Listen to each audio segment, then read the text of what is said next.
እንደዚህ በስነ ስርዓት እንኳን መልስ የሚጠይቋትን እንኳን አትመልስም። በቃ ልክ ጥሩ ነገር እየሰራች ይመስል ይቺ ዱቄት ማለት ነው። ምንም ነገር እኔ እንጃ የእውነት እንደውም ታግሰዋታል ሴት ስለሆነች። ወንድ ቢሆን እነሱ ታውቃላችሁ፣ ሁሉም እነሱ ጋር የሚመጡት የመስፍን ተላላኪዎች በዱላ ካልሆነ ምንም ነገር መናገር አይችሉም።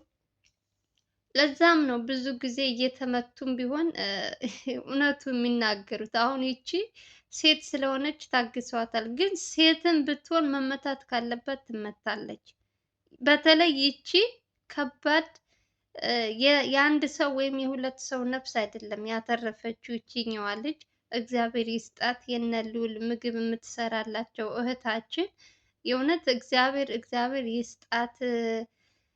ዘላለም እኔ እንጃ እውነት ቃል የለኝም። በዛ ሰዓት እሷም በዛ ብር ተስማምታ ቢሆን እነዚህ ጀግኖቻችን ነብር ነብር የሆኑ አንበሶቻችን ለትንሽ ጥቅም ብለው እነሱን ለማበላሸት ብዙ ነገር ርቀት ሂደዋል። መስፍን ግን እግዚአብሔር ደግሞ መልካም ነገር የሚሰሩትን ሁልጊዜም ያው ጥሩ ነገር ከሰራሽ በምትሰሪበት በምታረጊው ሁሉ ነገርሽ ሁሉ እንደዚህ ነው። በቃ ፈጣሪ ያግዝሻል። እና የዚች ደግሞ ትንሽ ጠበቅ ያለና በጣም በቃ የሆነ የወንድ ነገር የሚያጫውታት ነገር ናት። መስፍን ያለበትን ራሱ ታውቃለች፣ ግን ድርቅ አለች። ስንት ሰዓትም ሙሉ ለመናገር እሷን ለመናገር እንደው እኔ ብሆን ትዕግስት የለኝም። እግዚአብሔርን እኔ አጠገቧ ብሆን ትዕግስት የለኝም። እንዴት ታግሰዋት እንዳወሯት ሴት ስለሆነች ብቻ እንጂ እነሱም እኔ እንጃ የእውነት ትዕግስት የሰው ትዕግስት ነው የምታስጨርሰው ልጅቷ። ጥሩ ነገር የሰራች ይመስል 5000 ብር ተቀብላ የእነሱን ህይወት ልታበላሽ ሊበላ ነበረ። ግን ይሄው እዩት። የመስፍን ብር ሲጀመር መስፍን ጋር ብር ተቀብለው እያንዳንዱ ያልመጣባቸው መዘዝ የለም። ብሩን ተቀብለው በሰርተው የሚለወጡበት ምናምን አይደለም። አንድ ባንድ የመስፍን ሰዎች እንዳለ እየተያዙ እስር ቤት ነው ያሉት። ይቺም አሁን ስላልደረሰባት ያው 5000 ሲባል ብዙ ብር ነው። ብሩ እንትን ሲላት ተቀበለች። ይሄው መልሳ እሷም እስር ቤቷን እያንዳንዱ እያዩ። እኔ በጣም የሚገርመኝ ነገር ቢያንስ ቪዲዮ እያዩ ነው በየቲክቶኩም በየእንትኑ ብዙ ሰው ነው የሚከታተላቸው። እንግዲህ ወደ 200,000 ለመሙላት ትንሽ ነው የቀረው የልዑል ራሱ። ይሄ ሁሉ ሰው እያየ የማይማር ሰው ነው ያለው። ቢያንስ እያዩ እንኳን መልሰው ከዛው ወንጀል ሲገቡ ለእንደዚህ አይነት ሰዎች ምንም ርህራሄ ራሱ ማድረግ የለባቸውም። የእውነት ሴት ነው ወንድ ነው ማለት የለባቸውም። ሴትም ብትሆን ለጥቅማ ብላ እነሱን ልታጠፋ ነበረ። ቅጣት ካለባት መቀጣት አለባት። ሴት ናት አትመታም ምናምን የሚባል ነገር አይሰራም።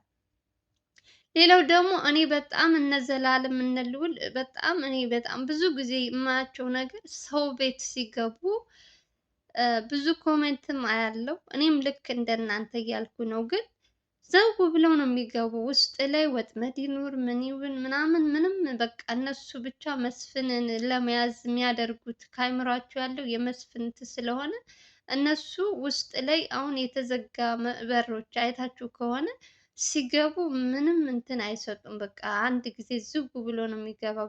ትናንት ዕለትም ዘላለምን ካያችሁት የመስፍን ሚስት በቁጥጥር ስር ሲያውላት ቤት ውስጥ እንግዲህ የመስፍን ቤት ነው። ክላስ ውስጥ ምን ይኖር ምን አይታወቅም። እሱ ግን ምንም ነገር እንትን ሳይል በሰከንድ ቤቱን እንዴት አድርጎ ከፍቶ እንደገባ እኔ ለራሴ በጣም ደንግጫለሁ። ግን እንደዚህ ባያደርጉ እውነት ያው ኮሜንትም ያነባሉ ብዬ ተስፋ አደርጋለሁ። ግን ከእግዚአብሔር በታች ደግሞ እነሱም ጥንቃቄ ማድረግ አለባቸው። በተለይ እንደዚህ የጥላት ቤት ስትሄዱ ስትከፍቱ በሩን ማለት በጥንቃቄ እንጂ እንደዚህ የሆነ ዘው ብላችሁ ስትገቡ የራሳችሁን እንትን የሚል ከሆነ ከባድ ነው፣ በጣም ከባድ ነው። እኔ እንጃ ብቻ ይህ ሰውዬ ተይዞላቸው እረፍ የሚሉበት ቀን እኔ ናፍቆኛል። እመቤቴን ነው የምላችሁ። እነሱ ራሱ እንቅልፍ አጡ እኮ። ሰውየው እንደሆነ መሬት ለመሬት ነው የሚሄደው እንጂ ቆሞ የሚሄድ ቢሆን እስካሁን ድረስ ይይዙት ነበር። የሆነ የተቀበረበት ቦታ አለ እንጂ እኔ እንጃ አላቅም። እስካሁን የመስፍን ሰዎች ስንት ሰው ተያዘ። እሱ ግን እንደው እጁ ረዝም ነው የሚባለው እውነት ነው። እውነት የሆነ እኔ እንጃ በስመ አብ። አንድ የሆነ አንድ ሰው እንደዚህ ይሄ ሁሉ ስቃይ ከባድ ነው። ብቻ እግዚአብሔር ለሁላችንም ልቦና ይስጠን። አንዳንድ ሰው ልቡ የተደፈነ ነው። በየእንትኑ የምታዩት ነገር በቃ ለሰው የሚባል ርህራሄ የላቸውም። በተለይ ይሄ 200 ብር የሚሰጣቸው ሰዎች ልባቸው ተደፍኗል። ምንም እኔ እንጃ ሰብአዊነት የሚባል ነገር አይሰማቸውም። እነሱ የሚፈልጉት እንደምታዩት ገንዘቡን አግኝተው የሆነ የሚለውጣቸው ይመስላቸዋል። ግን ገንዘቡ ደግሞ ብዙ ጣጣ ነው ይዞባቸው የሚመጣው ያላሰቡት ነገር። ልክ እንደዚች የአሁኗ ልጅ አሁን እሷም ወንጀል ገብታ ጓደኛዋንም ወንጀል አስገብታ ሰዎችንም አበላሽታ አንድ ሰው ሁለት ሰው አይደለም የሰው ህይወትም እያበላሹ ብቻ ሰው እኔ እንጃ እንዴት እንደሚያስብ ሰው የትናንት ማን ነው ናቲን እንትን ለማለት 80 ሺህ ብር ነው የተከፈለኝ አለ። 80 ሺህ ብር ናቲን ለመግደል ይዘው ለመውጣት ሳይሆን ናቲን በትራስ አፍነው እዛው ለመግደል ነበር የመጡት። ግን እግዚአብሔር ደግሞ ትረፍ ያላት ነፍስ ሆና ልጁን ተሎ ብሎ ጠባቂው ባይመጣለት ከባድ ነው በጣም ለማሰብ ለማውራት ራሱ በጣም የሚዘገንን ነገር ነው። እኔ በጣም የሚገርሙኝ የታዘዙት ሰዎች እንኳን እንዴት አስቻላችሁ? እንዴት ለአይነት ልብ ቢኖራችሁ ነው ሰው ላይ ትራስ አፍናችሁ ለመግደል ለማውራት ራሱ ጀሮ እውነት የሚዘቀጥጥ ነገር ነው። ምን አይነት ልብ እንዳላችሁ ባላቅም አላቅም ብቻ እኔ እንጃ። ሰው ወደ እንስሳ ተቀይሯል። የሰው ልጅ ሰብአዊነት ይሰማዋል ትንሽ የሆነ ነገር ግን የአሁኑ ግን የምናየው ነገር የምንሰማው ከባድ ነው በጣም። እኔ እንጃ በስመ አብ ልቦና ይስጠን ለሁላችንም። በተለይ ገንዘብ የምትወዱ ሰዎች ልቦና ይስጣችሁ። መጨረሻችሁ ምን እንደሚሆን እያያችሁ ነው። ሲኦል ነው እየገባችሁ ያላችሁት። ገንዘብ ገንዘብ ገንዘብ ገንዘብ ዋይ ገንዘብ ያፈር ገንዘብ ሰርታችሁ ማግኘት የምትችሉትን ነገር እንደዚህ የሰው ህይወት ማበላሸት። እናንተም ተበላሽታችሁ እንደገና የሰውን ህይወት ማበላሽታችሁ። የሰው ሀቅ ደግሞ በፍጹም እናንተን አይቀይራችሁም። ይሄ የሰው ብር ተቀብላችሁ እንትን የምትሉት የፈለገው ለጊዜው ደስተኛ ሊያደርጋችሁ ይችላል። የሆነ የምትፈልጉትን ልትበሉ ልትጠጡ ትችላላችሁ። ግን ዘለቄታ የለውም። የሰው ገንዘብ የሰው ላብ የሰው ነው። ማንም ሰው የራሱ ካልሆነ የሰውን ነገር ይዞ ነው የሚሞተው። የባሰ ሌላ መዘዝ ነው የሚያመጣው። እያያችሁ ደግሞ ሞር እያያችሁ ራሱ ወደዚህ ቦታ የምትመጡ ሰዎች እናንተ በፍጹም ጤነኛ አትመስሉኝም። እውነት ሰው ከአንድ ጊዜ ይማራል። 3 4 እየተደጋገመ እያያችሁ ምንም የማትማሩ ከሆነ እንግዲህ ምንም ማድረግ አይቻልም። ልቦና ይስጣል ለሁላችንም። ይቺ ድርቅ ያለች ደረቅ ደግሞ የዛሬዋ ደግሞ እኔ እንጃ የሌባ ምንድን ነው የሌባ አይነ ደረቅ መልሶ ምን ይላል የሚባል አባባል አለ። ከየት እንደመጣች አላቅም። እንደ እንትን የደረቀችው ግን እነሱ ሲጀመር በሚያወጣጡባት ያወጣጧታል። ዱላ ከፈለገችም በዱላም ያወጣጧታል። ያው እንግዲህ ሰው ትነግሪዋለሽ አልሰማ ካለሽ ደግሞ በሚሰማው ቋንቋ ታስረጂዋለሽ። ምንም ማድረግ አይቻልም። ጨካኝ አረመኔ ጨቦ ደግሞ እኮ አታፍርም ደግሞ አላቅም። ኧረ ኧረ ኧረ ምን አይነት እኔ እንጃ። ወይኔ እንደው ስንቱን አየን ዘንድሮ፣ ስንቱን አየን፣ ስንቱን ሰማን። አቤቱ ጌታ ሆይ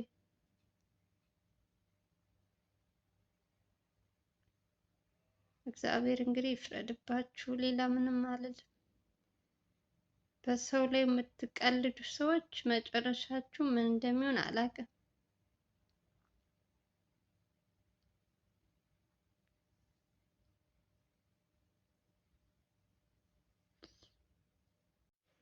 የሌባ አይነ ደረቅ ምንድን ነው አዙሮ ምን ይላል የሚባለው አባባል ትክክል ነው። ልክ እንደዚች አይነቱ ደረቅ ማለት ነው።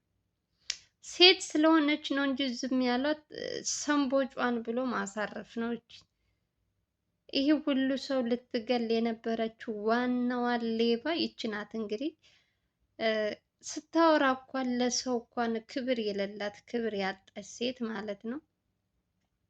እሷ 500 ሺህ ብር ተሰጥቷት የዚህ ሁሉን ሰው ህይወት ልታበላሽ ሞር እንኳን እንደው በቁጥጥር ስር ውላ እንኳን ትንሽ እፍረት የሆነ ጠጠት ነው ምንድነው ጸጸት እንኳን አይሰማት። ልክ ጀብድ ምንድነው ጥሩ ነገር የሰራች ይመስል ቤቴ መታችሁ ታዳርቁኛላችሁ ውጡልኝ ምናምን ትላለች። ደግሞ እፍረተ ቢስ ማለት ነው። ትንሽ እንኳን ማታፍር ክብር ያጣች።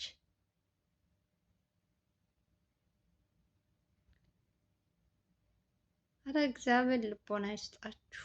እንደው ገንዘብ የምታሳድዱ ሰዎች የእውነት መጨረሻችሁን እያያችሁ ነው። ግን ከአንዱ እንኳን የማትማሩ በዚህ ስትሰሙ በዚህ የምታፈሱ ሰው እንዴት ነው እንደው ጭንቅላት ያለው ሰው ገንዘብና ብርና ምንድን ነው ብርና ሰውን የሚያወዳድረው? እንዴት አይነት አይምሮ ነው? እንዴት ሳስቻላችሁ?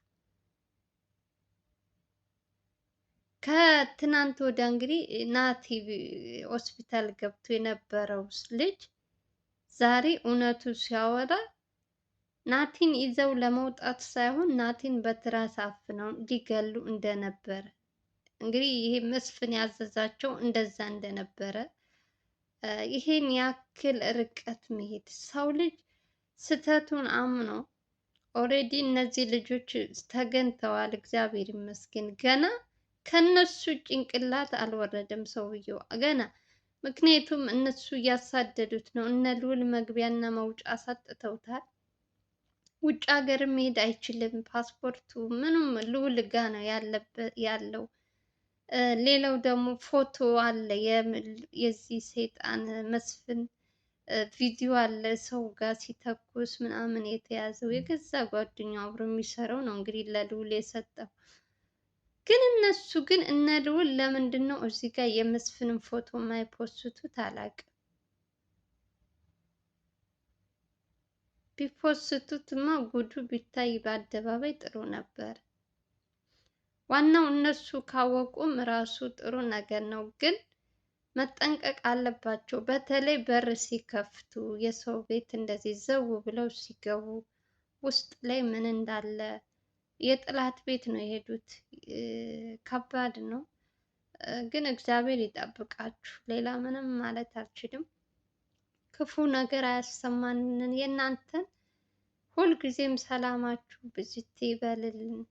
ጀግናዎች እናንተ ለሰው ብላችሁ እንደዚህ የራሳችሁን መስዋዕት የምታደርጉ እስካሁን ድረስ በጣም ብዙ ልጆች እንደዚህ በማህሌት እና በናቲ ፍለጋ የብዙ ሰዎች እንትን እየወጣ ነው። የመስፍን ጉድ ተነግሮ አያልቅም። የመስፍን ጉድ።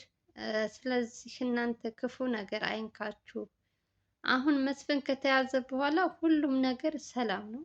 ትልቁ እንትን የሆነባቸው አሁን ላይ መስፍን ነው። ያው እንግዲህ ሚስቱ ከተያዘች ነገሩ ለሚስቱ የሚራራ ሰው አይደለም። ሚስቴ ተይዛለች እጄን ልስጥ ብሎ የሚመጣ ሰው አይደለም። ግን ሆኖም ቀረም ከተያዘ ራሱ እኔ እውነት እግዚአብሔር እንደ እውነት በቅርብ ያደርገው የእሱን ቀን። ልክ ሌላዎቹ እንደሚያዙት የእሱንም ቀን በቅርብ ያድርገው። አሁን ይቺ የዛሬ ልጅቷ በደንብ ታውቃለች፣ ግን ምን አይነት ደረቅ እንደሆነች አላውቅም። ቢያንስ እንኳን በቁጥጥር ስር ውላ እንኳን መናገር እንኳን የለባትም። ድርቅ ስለ መስፍን ማውራት አላውቅም። ምንድን ነው? ኧረ በስመ አብ! እንደው በየቤቱ ስንት ጉድ አለ፣ ስንት የምታዩት ነገር ደግሞ። ይቺስ ከየት ነው የመጣችሁ? በእናታችሁ የሌባ አይነ ደረቅ ምንድን ነው የሚባለው? እውነት ነው፣ ድርቅ አለች በቃ። አረ እግዚአብሔር ይፍረድባችሁ። የእውነት እኔ ምንም አልላችሁም። እኔ ሰው ትነግሪዋለሽ ካልሰማሽ እንግዲህ ከባድ ነው።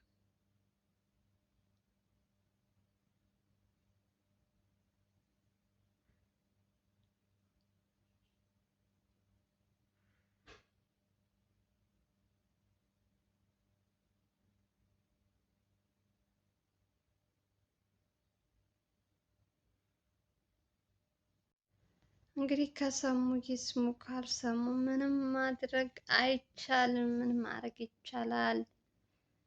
መከረው መከረው መከረው እምቢ ካለ መከራ ይምከረው ነው። ሌላ ምንም ማድረግ አንችልም። ልዑል ዘላለም ሁላችሁንም እግዚአብሔር ባላችሁበት ሰላማችሁ ብዙ ትርፍ ይበልልን፣ ክፉ ነገር አይንካችሁ። ለማንኛውም ጋይስ የዛሬው ቪዲዮ ይመስል ነበረ። ከተመቻችሁ ቪዲዮ ስትገቡ ሁላችሁም ላይክ ያደረጋችሁ ጀምሩ። ቪዲዮውን ደግሞ ሰብስክራይብ ያላደረጋችሁ ሰብስክራይብ አድርጉ። ለምታበረታቱኝ እህትና ወንድሞች ከልብ ነው ማመሰግነው። ሰላማችሁ ብዙ ትርፍ ይበልልን።